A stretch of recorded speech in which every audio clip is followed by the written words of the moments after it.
Hello, namaste, welcome back to my YouTube channel. I hope you all are doing great. म पनि एकदमै ठीक छु, fit and fine. लास्ट भिडियोमा चाहिँ मैले ब्युटी टिप्स को बारेमा केही शेयर गरेको थिए र त्यसमा चाहिँ हजुरहरुको एकदमै राम्रो रेस्पोन्स आयो। त्यसको लागि चाहिँ हार्टली थ्यांक यू। अनि आजको भिडियोमा चाहिँ मैले हेल्थ टिप्स मतलब बेली फ्याटलाई चाहिँ कसरी कम गर्न सकिन्छ, how we can reduce our belly fat, chubby face, double chin. If you are new in my channel, please do like, share, comment and subscribe and also click the bell icon to get notification of my video.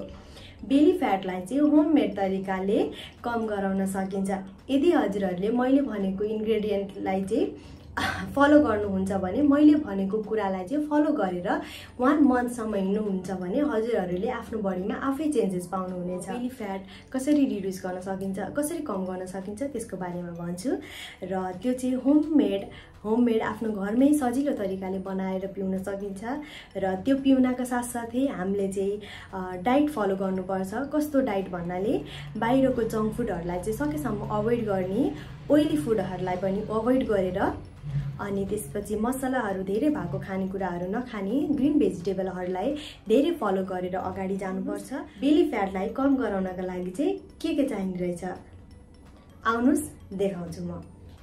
यहाँ चाहिँ मैले 2 spoon cumin seed लिएको छु, जीरा, अनि यहाँ चाहिँ मैले 2 स्पुन क्यारम सीड लिएको छु, ज्वानो, अनि यहाँ चाहिँ 3टा छ सिनेमन, अनि यहाँ चाहिँ मैले लिएको छु फिनेल सीड, सुप, अनि यहाँ चाहिँ मैले लिएको छु लाइम स्क्विज गरेर यहाँ स्क्विज गरेको छ र यो बोक्रालाई पनि यही राखेको छु, अनि यहाँ चाहिँ छ ब्ल्याक सल्ट, यो चाहिँ थोरै युज गर्नु होला, यो चाहिँ यत्रो पर्दैन, अनि यो सबैलाई चाहिँ पानीमा पकाउनु पर्छ।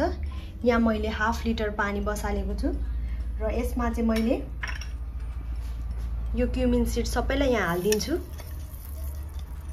क्युमिन सीड सबै यहाँ हाल्दिए, अनि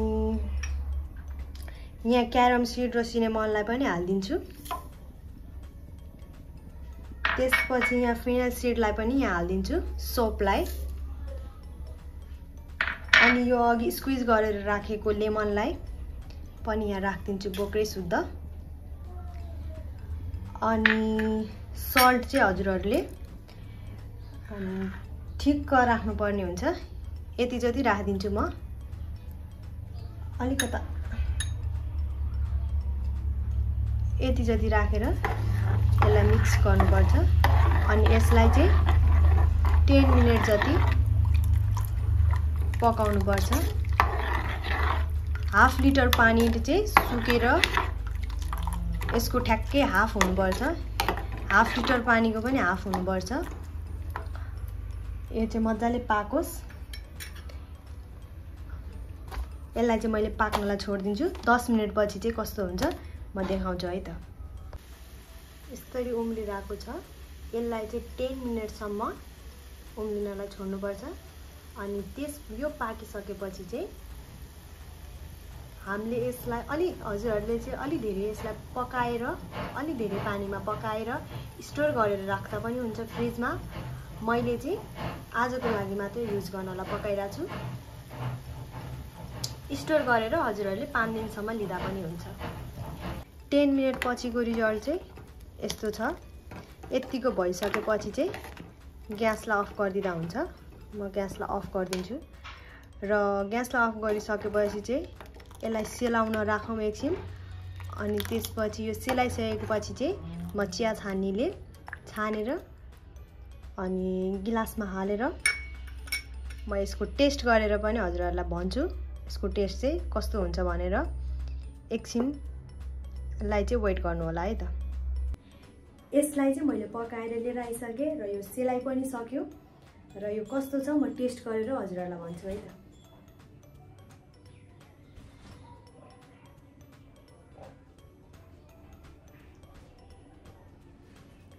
नट ब्याड, बिटर छ तर एकदमै काम गर्छ यसले हजुरहरुको बडी फ्याटलाई चाहिँ कम गराउनको लागि।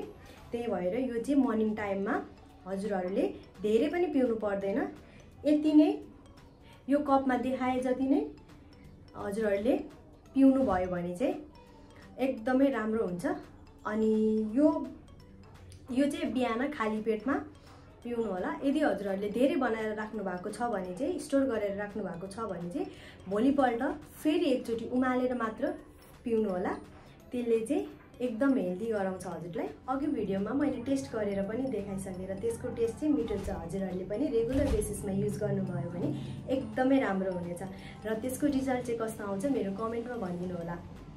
In the next video, if you want beauty tips, then comment in the below section, or if you want health tips, then also comment in the below section. र हजुरहरूको कमेन्ट हेरेर फेरि पनि म त्यही भिडियो हजुरहरूले भनेकै भिडियो लिएर आउने छु। Till then, take care, bye, see you soon, and also don't forget to like, share, comment and subscribe, and also click the bell icon to get notification of my new video. Bye bye.